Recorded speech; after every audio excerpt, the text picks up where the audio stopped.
All right, y'all. Got another story for y'all today. This one comes out of Pawnee, Oklahoma.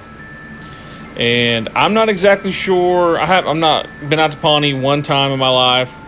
That place is creepy, I ain't gonna lie. But this story was told to me via submission. I don't want to say the person's name, but he's gonna see this, and I appreciate the story.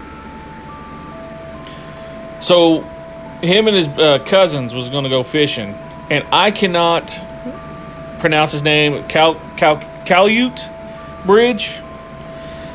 If I'm getting it right, getting it wrong, anyways.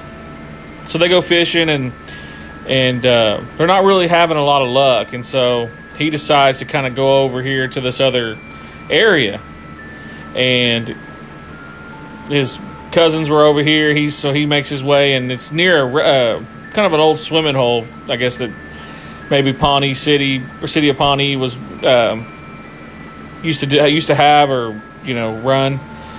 And he's over here at this other side, at this other pond, this pond area, and he's next to railroad tracks. And all of a sudden, he kind of was hearing somebody walking on the railroad tracks. And so he's like, well, maybe they're leaving me. Maybe my cousins are leaving me. They're taking off on me. So he's kind of going up through, and he's going to jump out and scare them. And right before he gets out there to kind of do that, he hears these voices say, I think he went over here. And he jumps out, and there's nobody there. There's nobody there. So he thought that was weird, so he goes back and gets his fishing gear, and he heads back to his cousins. His cousins are still sitting there fishing. He said, were y'all just over here? And he said, nope.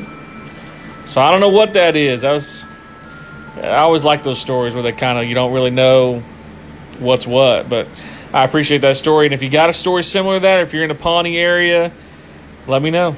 I'd like to hear your story.